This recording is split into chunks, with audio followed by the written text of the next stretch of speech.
a very important announcement by SANS ICS on their hyper encabulator.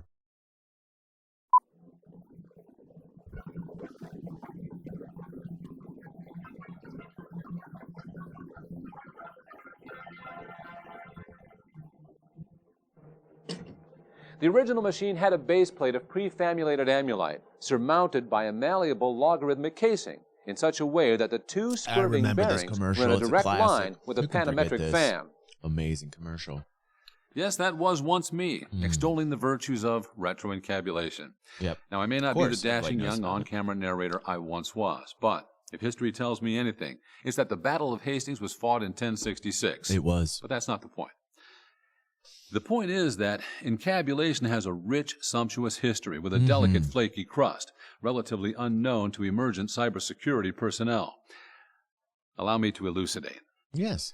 The discovery of encabulation was quite accidental when engineers in the skunk works at Mutual Polydynamics coupled a transcendental Hopper datoscope with a spiral decommutator via the application of anhydrous angling pins, resulting in a device that allowed frenetic mastication at alarming speeds.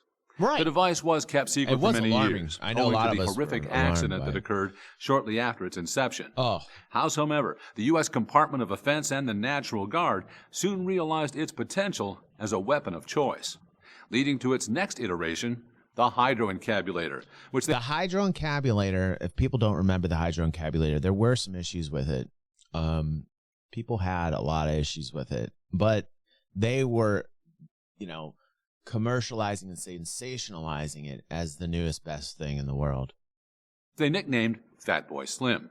Understanding the grisly bare fact of the devastation that would result from its deployment, the project was retubed and transmogrified for industrial supplications. This version, known as the pseudo-encabulator, was the infernal Faustian engine that allowed post-war America to realize its aspirations and become the domino player on the world stage. Everybody was encabulating. I do know the century. I love Well, I knew you wouldn't, but if I'd have told you before, the ants meter on the other side prenulates the canoe to spell hepulus, and that's the entire... This is Ronald Reagan, and you know, this is the greatest thing in the world because not a lot of people talked about encabulators back in the day. And Ronald Reagan was a pioneer. A lot of people think he was just an actor, but he was also the president of the United States.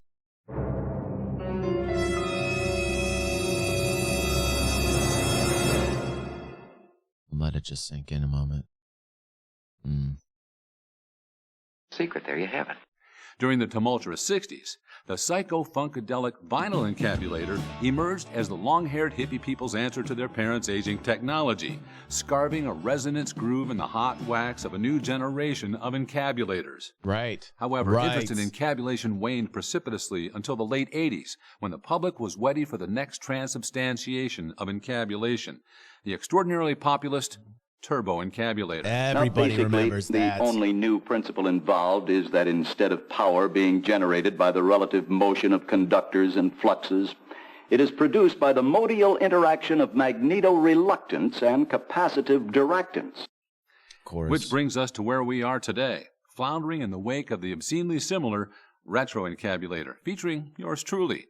Living proof that leveraging... Look at the amount of progress that has happened in those short amount of years. Look at the amount of progress. Existing assets is not plagiarism. Now, despite encabulation's unparalleled success in reducing sinusoidal depleneration through advanced ding-alarm technology, it has failed to meet the unanticipated needs of the cybersecurity industry to create zero-trust operations in level 0 monitoring environments to ameliorate zero-day process attacks. That is why, despite zero interest from industry, the SANS ICS security team has taken it upon themselves to develop an entirely new level of encabulation, unresponsive to the needs of the average consumer and undoubtedly without merit in terms of concomitant asynchronous communication with client-side connectivity. Ladies and gentlemen, ISACs of all sectors, beer included, and children of all ages, may I present the hyper-encabulator. Feast your eyes on that. Oh, wow. Insane. The hyperencabulator is nothing less than a key ruminant in the advancement of retrograde phenomenology, by which we can achieve results that are plastic, spastic, and cynosynclastic without sacrificing both normative reality and AI-informed modalities. I want one of those. You'll note that the hyperencabulator utilizes indiscrete modules, making possible virtualized environments that include PLC-controlled stand-up reheaters, as well as Ruthenium-based cloud benders. How much? It also includes a dedicated OT Security Operations Center access even panel, available to the public? known as the SOC drawer. Listen, I don't even think this is available to the public. You know, this is just going to be a government thing. It's going to be for higher-ups, military dudes. This is not going to be for the every average citizen, ordinary, you know, Joe like myself. I could only hope that they sell this to the public. I'm not quite sure what it would cost, but I would definitely save up for one. The primary modules of the hyperencabulator are stackable, DIN-rackable, and unhackable. And please note the complete absence of side fumbling, owing to the maintenance of tolerances allowing a tight conniption fit. Please take little note of this module.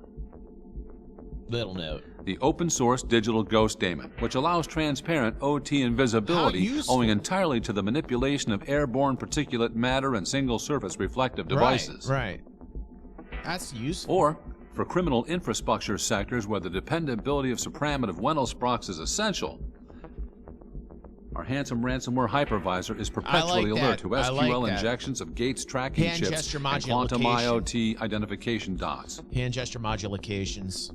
I like that. Moreover, whenever a pen test is elected to assure the integrity of a safety instrumented system, our Purdue model modal module defeathers and plucks clean every proverbial fox in the henhouse. They're dubbing it the keeps Purdue would-be model. intruders wondering which metaphor got mixed first. Gotta have it. As you can see, the hyperencabulator has reached a high level of development, whereas previous dissimilar devices operated under the concept of manumatic stressor reduction. This guy is such a goddamn professional. Hold on a second. This guy, hold on. How do you not love this guy? Dude, explaining the modulation is probably the most difficult part of all of this, you know, and he's just busting it down. He doesn't beat around the bush, so to speak. He just goes straight for it, and he's very factual, and he describes it to you in such a manner that your mind is confabulated. And macroeconomic supply chain S-bombs. The hyperencabulator operates totally under the principle of colonic effluvium expulsion and audible gaseous eructations. Thomas Edison once said that invention was 10% inspiration and 90% perspiration. If that's the case, Thomas Edison should have invented deodorant. But I regress. In the near future, hyperencabulation will ultimately replace all traditional cybersecurity safeguarding processes with osculating segmentation and entropic astrogation, making what was once thought to be impossible within the next 10 years. At Sans ICS Security, when we're not innovating, we're encabulating. God bless him. Listen, that was a very, very important announcement, only found here on DG360. That news was brought to you by the members of DG360. Please like this content. Consider becoming a member. I'm going to plug myself there for a second. I enjoy doing that. Feels really good.